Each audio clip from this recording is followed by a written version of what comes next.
আপনারা দেখছেন নিউজ তৎকাল 24। নমস্কার, নিউজ তৎকাল 24 এর পর্দায় আপনাদের সকলকে স্বাগত। আপনাদের সাথে আমি দেবব্রত। দেখে নেব এখনকার সংবাদ শিরোনামগুলি। সাবরুমের সোনাই বাজারে এমএলএ লেড ফান্ডে নির্মিত জগন্নাথ মন্দিরের শুভ উদ্বোধন। জোলাইবাড়িতে টিআরএলএম এর উদ্যোগে 2 দিনব্যাপী ফুড ফেস্টিভ্যাল 2026 অনুষ্ঠিত। বিলোনিয়া মহকুমার রাজনগর কৃষি দপ্তরের সরকারি ফল বাগানে অগ্নিকাণ্ডে চাঞ্চল্য। এডিসি নির্বাচনকে সামনে রেখে করবুকে আইপিএফটির বিশাল র্যালি ও নতুন ভোটার যোগদান। কমলপুর কলেজ লাগোয়া 2 দোকানে ভয়াবহ অগ্নিকাণ্ড, দোকানপট্টি পুড়ে নিঃস্ব 2 ব্যবসায়ী। ধর্মীয় ও সামাজিক বাধায় প্রেমের ট্র্যাজেডি, যাত্রাপুরের যুবক যুবতীর অস্বাভাবিক মৃত্যু। ত্রিপুরা বার নির্বাচনে উৎসাহ উদ্দীপনা, সাবরুমে প্রচার। এখন সংবাদ বিস্তারিত। সাবরুম মহকুমার সোনাই বাজারে নবনির্মিত জগন্নাথ মন্দিরের শুভ উদ্বোধন উপলক্ষে এক ধর্মীয় ও উৎসবমুখর পরিবেশের সৃষ্টি হয়। এই অনুষ্ঠানে উপস্থিত ছিলেন এলাকার বিধায়ক মাইলা ফ্রুমক, জেলা সভাধিপতি দীপক দত্ত, বিশিষ্ট সমাজসেবক বিপুল ভৌমিক, অজিত নাথ সহ আরও অনেক গণ্যমান্য ব্যক্তি। মন্দির প্রাঙ্গণে সাধারণ মানুষের স্বতঃস্ফূর্ত উপস্থিতি ও উৎসাহ ছিল চোখে পড়ার মতো। আমাদের প্রতিনিধির সঙ্গে কথা বলতে গিয়ে জেলা সভাধিপতি দীপক দত্ত জানান, বিধায়কের এলাকা উন্নয়ন তহবিল থেকে অর্থ ব্যয় করে এই জগন্নাথ মন্দিরটি নির্মাণ করা হয়েছে। দীর্ঘদিন ধরে এলাকাবাসীর পক্ষ থেকে একটি মন্দির নির্মাণের দাবি ছিল। তিনি আরও বলেন, এই মন্দির শুধু ধর্মীয় উপাসনার স্থান হিসেবেই নয়, সামাজিক ঐক্য ও সাংস্কৃতিক কর্মকাণ্ডের একটি গুরুত্বপূর্ণ কেন্দ্র হিসেবেও ভূমিকা পালন করবে। উল্লেখ্য, মাঘী পূর্ণিমা উপলক্ষে 4 দিনব্যাপী ধর্মীয় কীর্তন অনুষ্ঠানের সূচনা হয়েছে, যা গঙ্গা আনয়নের মাধ্যমে শুরু হয়। এই উপলক্ষে সোনাই বাজার ও আশপাশের এলাকায় বিপুল সংখ্যক ধর্মপ্রাণ মানুষের সমাগম ঘটে। সার্বিকভাবে নবনির্মিত জগন্নাথ মন্দিরের উদ্বোধন এলাকায় ধর্মীয় আবহের পাশাপাশি সামাজিক সম্প্রীতির এক সুন্দর বার্তা বহন করছে। ব্যুরো রিপোর্ট, নিউজ তৎকাল 24। সহযোগিতা করা, সাহায্য করা সেরকম কিন্তু বর্তমানে স্কিম আমাদের মধ্যে নাই বললে চলে। তো যার কারণে এই আমার যেটা বিধায়ক এলাকা উন্নয়ন তহবিল, যার মাধ্যমে আমরা ছোট ছোট অ্যামাউন্ট করে, কারণ আমাদের এই 39 মৌল বিধানসভা এলাকা, আমাদের 24টা আমাদের এডিসি ভিলেজ কমিটি বলি আমরা, এবং 11টা গ্রাম পঞ্চায়েত। যদি আমরা হিসাব করে প্রায় 35টা গ্রাম এবং ভিলেজ কমিটি নিয়ে আমাদের বিধানসভা গঠিত। তো প্রত্যেকটা গ্রামে বা বেশি এলাকার মধ্যে বিভিন্ন এলাকায় বিভিন্ন মন্দির থাকে। তো এইভাবে আমরা ওপেন এয়ার স্টেজ বা কমিউনিটি সেন্টার এইরকম আমরা নাম করে আমাদের বিধায়ক এলাকা উন্নয়ন তহবিল মাধ্যমে আমরা দিয়ে থাকি। যার কারণে আমি অনেক সময় আমাদের বিধায়ক তহবিল থেকে আমরা যেমন রাস্তাঘাট, পানীয় জল এরকম বিভিন্ন কিছু উন্নয়ন কাজ করতে পারি। কিন্তু আমি অনেক সময় বলি, সরকারের বিভিন্ন প্রকল্প আছে আমাদের জলের জন্য, রাস্তাঘাটের জন্য, বিভিন্ন মেরামত করার জন্য, কিন্তু ধর্মীয় সাহায্য করার কোনো আমাদের এরকম প্রকল্প নাই। যার কারণে প্রত্যেকটা এলাকার মধ্যে আমি চাই যাতে বিভিন্ন ধর্মীয় অনুষ্ঠান, ছোট ছোট মন্দির থেকে শুরু করে, আজকে আমি এই 3 বছর বিধায়ক অবস্থার মধ্যে দিয়ে প্রচুর এলাকায় বিভিন্ন, যেখানে আমাদের হিন্দুদের বিভিন্ন মন্দির, যারা যেমন হিন্দু বলতে গেলে আমাদের যারা ট্রাইবাল, আমাদের জনজাতি ত্রিপুরী সম্প্রদায়েরা আছেন, আমাদের মগেদের মধ্যে যেমন বুদ্ধ ধর্মাবলম্বী যাদের মন্দির। তো এইসব যখন আমাদের প্রত্যেক অর্থ বছরে যখন ফান্ড আসে, তখন এরকম ধর্মীয় মন্দির এইরকম বিভিন্ন বাজেট করে সেইগুলির মধ্যে আমরা অন্য কাজ করতে পারি না। আমাদের দক্ষিণ জেলার অন্তর্গত 39 বিধানসভার সোনাই বাজার এলাকা, এখানে বাজার এলাকার মধ্যে একটা মন্দির, জগন্নাথ রূপের মন্দির ছিল। এখানে আমাদের এই এলাকার মাননীয় যিনি বিধায়ক রয়েছেন উনি ওনার বিধায়ক তহবিল ফান্ড থেকে এই মন্দিরকে সংস্কারের জন্য নতুনভাবে একটা ফান্ড উনি দিয়েছেন। নতুনভাবে মন্দিরটা শিডিউল করছে। তো আজকে এটা শুভ উদ্বোধন করেছেন আমার মাননীয় বিধায়ক। এখানে এই মন্দিরটা নতুনভাবে সংস্কার করে বিধায়ক এখানে যে কাজটা করে দিয়েছেন, এর জন্য বিধায়ককে আমরা বিধানসভা এলাকার সমস্ত জনগণের পক্ষ থেকে আমরা শুভেচ্ছা অভিনন্দন ধন্যবাদ জ্ঞাপন করছি। আর এখানে বাজার কমিটি রয়েছেন, আমাদের বিদ্যুৎ রয়েছেন, সে সমাজসেবীরা রয়েছেন। তো এখানে অন্যান্য সাধারণ মানুষও রয়েছেন। এখানে জগন্নাথ দেবের যারা ভক্তরা রয়েছেন সবাই খুশি বিধায়কের এই কাজের পরিবর্তিতে। আমি আশা রাখবো আমাদের মাননীয় বিধায়ক এলাকায় এভাবে আরও অনেক উন্নয়নমূলক কাজ করে যাবেন এবং এভাবে করছেন, এই জন্য আশা রাখছি সবাইকে। জোলাইবাড়ি আরডি ব্লকের অধীনে টিআরএলএম এর উদ্যোগে 2 দিনব্যাপী ফুড ফেস্টিভ্যাল 2026 অনুষ্ঠিত হয়। উৎসবের শুভ সূচনা করেন রাজ্যের মন্ত্রী শুক্লাচরণ নোয়াতিয়া ও দক্ষিণ ত্রিপুরা জেলা সভাধিপতি দীপক দত্ত যৌথভাবে। এই ফুড ফেস্টিভ্যালে গ্রামীণ স্বনির্ভর গোষ্ঠীর দিদিদের হাতে তৈরি নানা ধরনের ঐতিহ্যবাহী ও সুস্বাদু খাবারের সমাহার বিশেষ আকর্ষণ সৃষ্টি করে। স্থানীয় মানুষের স্বতঃস্ফূর্ত অংশগ্রহণে উৎসবটি হয়ে ওঠে প্রাণবন্ত ও অর্থবহ। অনুষ্ঠানে উপস্থিত ছিলেন পঞ্চায়েত সমিতির chairman Tapas Dutta, BSC chairman Ashok Mog, SDM, BDO সহ অন্যান্য গণ্যমান্য অতিথিবৃন্দ। অনুষ্ঠানে বক্তব্য রাখতে গিয়ে দক্ষিণ ত্রিপুরা জেলা সভাধিপতি দীপক দত্ত বলেন, এই ধরনের ফুড ফেস্টিভ্যাল শুধু খাবারের উৎসব নয়, বরং গ্রামীণ মহিলাদের স্বনির্ভরতার পথকে আরও মজবুত করে।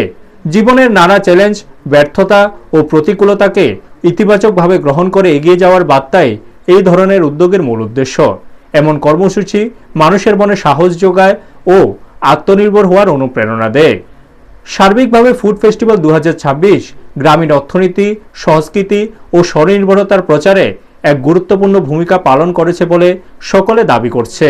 ব্যুরো রিপোর্ট, নিউজ তৎকাল 24। খুব ভালো লাগতেছে, এবার নতুন হয়েছে আজকে এবং স্টল বিভিন্ন আইটেমের আছে, ফাস্টফুড আছে, পিঠার আছে এবং অন্যান্য বিভিন্ন আরও অন্যান্য এখানে ফলের দিচ্ছে, খুব ভালো লাগতেছে। সবাইকে নমস্কার। যতনখা আজকে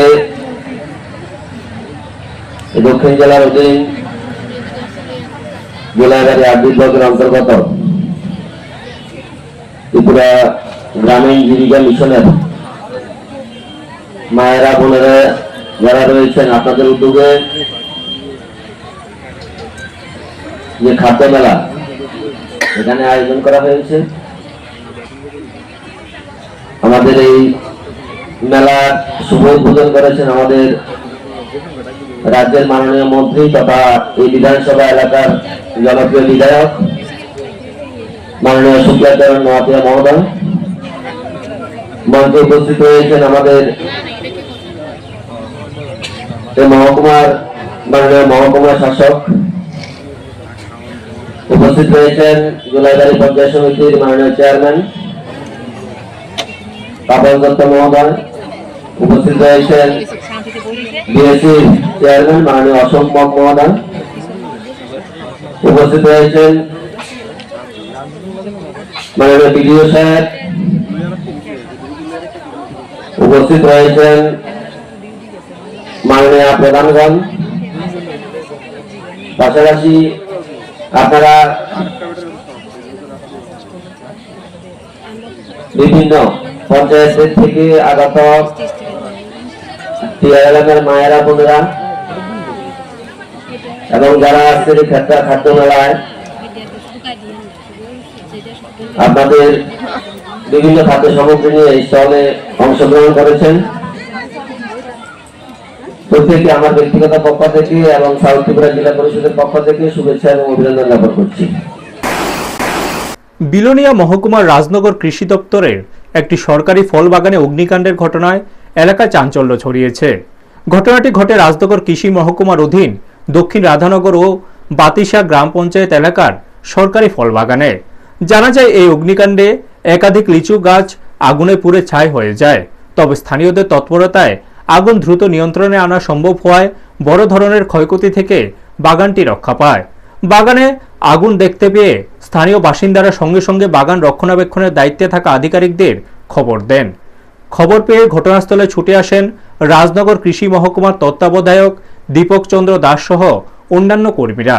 পাশাপাশি রাজনগর অগ্নি নির্বাপক দপ্তরকে খবর দেওয়া হলে দমকল বাহিনী দ্রুত ঘটনাস্থলে পৌঁছে অল্প সময়ের মধ্যেই আগুন নিয়ন্ত্রণে আনে। রাজনগর কৃষি মহকুমার তত্ত্বাবধায়ক দীপক চন্দ্র দাস জানান, এলাকাবাসী ও দমকল বাহিনীর সহযোগিতায় বড়সড় অগ্নিকাণ্ডের হাত থেকে গোটা বাগানটি রক্ষা পেয়েছে। বিষয়টি পিয়ারবাড়ি থানা সহ কৃষি দপ্তরের ঊর্ধ্বতন কর্তৃপক্ষকে জানানো হয়েছে। তিনি আরও জানান, ওই সরকারি ফল বাগানে লিচু, আম, নারকেল, আনারস সহ বিভিন্ন ধরনের ফলের গাছ রয়েছে এবং সম্প্রতি বেশ কিছু নতুন ফলের চারা রোপণ করা হয়েছে। তবে এই ধরনের ঘটনা যদি বারবার ঘটে তাহলে বাগানটি রক্ষা করা অত্যন্ত কঠিন হয়ে পড়বে বলে আশঙ্কা প্রকাশ করেন তিনি। ব্যুরো রিপোর্ট, নিউজ তৎকাল 24। নমস্কার, আমি এস এ রাজনগর। গতকাল রাত আনুমানিক 8টার সময় আমার কাছে একটা ফোন যায় যে আমাদের এই রাধানগর ফলের বাগানে কে বা কাহারা আগুন লাগিয়েছে। ফোন পাওয়ার সঙ্গে সঙ্গে আমি বাগানের যে ইনি ডেভেলপমেন্ট কমিটির প্রেসিডেন্ট তাপস ত্রিপুরা মহোদয় এবং সদস্য শকিল দাস মহোদয় এবং অন্যান্যদেরকে ফোন করে বলি যে বাগানে আগুন লেগেছে। সঙ্গে সঙ্গে তারা ফায়ার সার্ভিসে খবর দেয় এবং এলাকা থেকে কম করে 40 থেকে 45 জন লোক এসে ফায়ার সার্ভিসের সহযোগিতায় আগুনটা খুব দ্রুততার সঙ্গে কন্ট্রোল করে নেয়। এবং এই যে বাগান না এখন ফুল আসছে লিচুতে, কয়দিন পরে কেশুনাটে আসবে। তাছাড়া আমরা এখানে নতুন করে প্রায় 12 হেক্টর উপরে নারকেল, আম, সুপারি, আনারস, বাঁশ লাগিয়েছি, অ্যাভোকাডো লাগিয়েছি। যদি আগুনটা যদি কন্ট্রোল করা না যেত তাহলে জঙ্গল শুকিয়ে রয়েছে, পুরো বাগান হয়তো ধ্বংস হয়ে যেত। তো আমি এলাকাবাসীর কাছে ধন্যবাদ জানাতে চাই, কারণ ওনারা সঙ্গে সঙ্গে এসে আগুনটা নিভিয়েছেন। তা আশা করি ভবিষ্যতে আর এমন ঘটনা যারাই করেছেন ওনারা এমন ঘটনা আর করবেন না।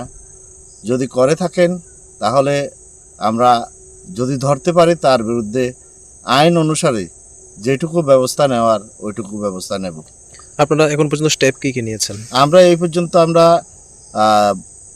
রাজনগর পিএস অর্থাৎ পিয়ারবাড়ি পিএসকে চিঠি দিয়েছি, দপ্তরে জানিয়েছি, ডিএম, এসডিএম সবাইকে আমরা চিঠি দিয়েছি এই ব্যাপারে। কতটুকু ক্ষতি হয়েছিল, মানে কি কি পোড়া গিয়েছিল? বেশি পোড়া যায়নি, কয়েকটা লিচু গাছে একটু আগুনের হিট লেগেছে, এইটুকুই। আসন্ন এডিসি নির্বাচনকে সামনে রেখে সারা রাজ্যের রাজনৈতিক সংগঠনগুলো সক্রিয় হয়ে উঠেছে। এই প্রচার কার্যক্রমের অংশ হিসেবে করবুক আইপিএফটি ডিভিশনের উদ্যোগে করবুক সাব জোনাল অফিস থেকে করবুক বাজার পর্যন্ত একটি বিশাল র্যালি অনুষ্ঠিত হয়। র্যালি শেষে করবুক বাজারে অনুষ্ঠিত হয় এক গুরুত্বপূর্ণ বাজার সভা। সভায় উপস্থিত ছিলেন আইপিএফটি কেন্দ্রীয় কমিটির সহসভাপতি সিন্ধুচরণ জমাতিয়া, কেন্দ্রীয় কমিটির সহ সম্পাদক ও মন্ত্রী শুক্লাচরণ নোয়াতিয়া, আইপিএফটি যুব সংগঠনের সভাপতি বিকাশ দেববর্মা, যুব সংগঠনের সহ সভাপতি প্রণব ত্রিপুরা সহ দলের অন্যান্য শীর্ষ নেতৃত্বরা। সবাই 101 পরিবারের মোট 241 জন ভোটার আইপিএফটি দলে যোগদান করেন। দলের নেতৃত্বরা আশা প্রকাশ করেছেন এই নতুন সদস্যদের যোগদানের মাধ্যমে করবুক এলাকার সংগঠন আরও শক্তিশালী ও সুদৃঢ় হবে। ব্যুরো রিপোর্ট, নিউজ তৎকাল 24।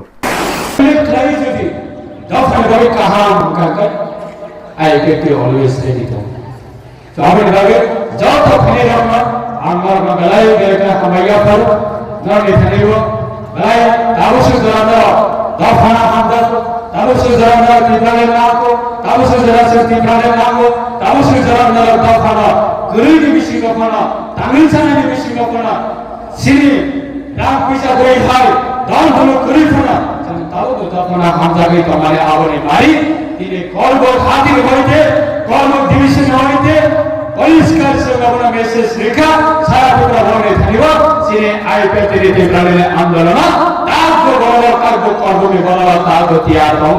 আগামী দিনে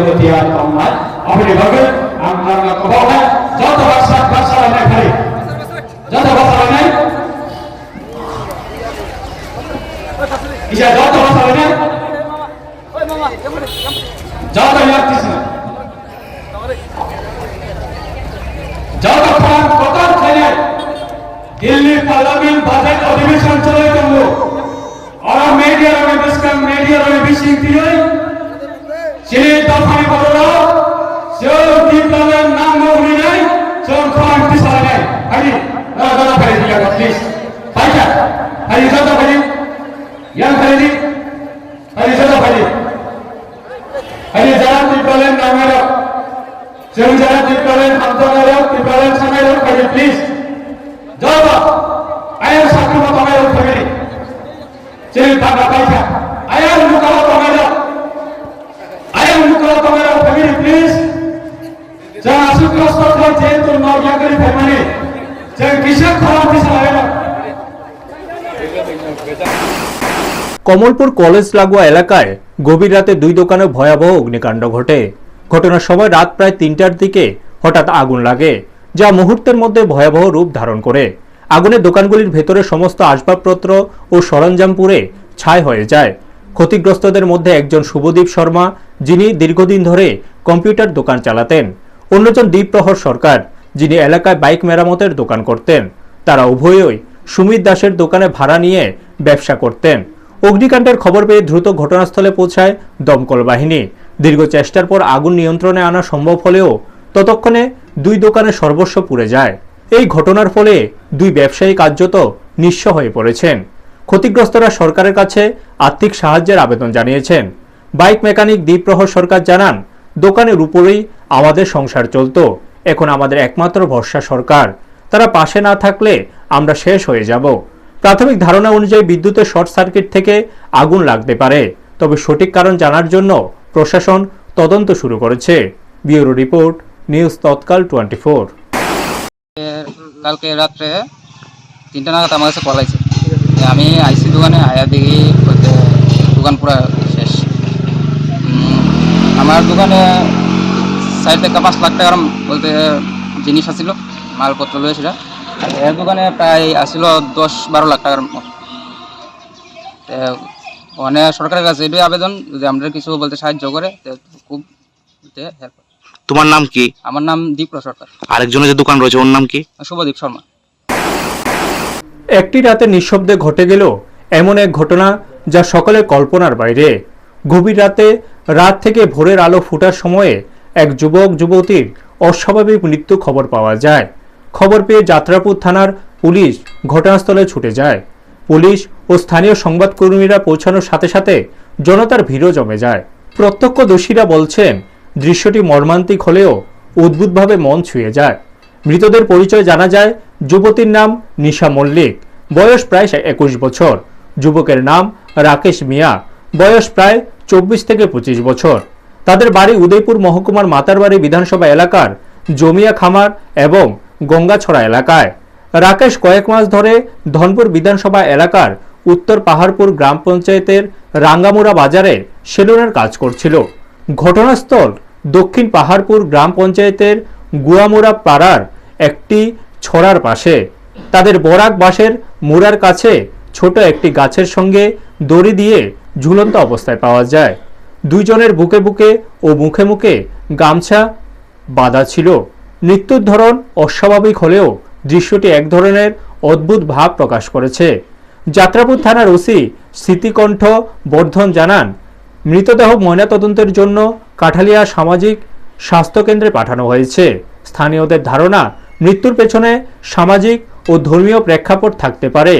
নিশা হিন্দু, রাকেশ মুসলিম।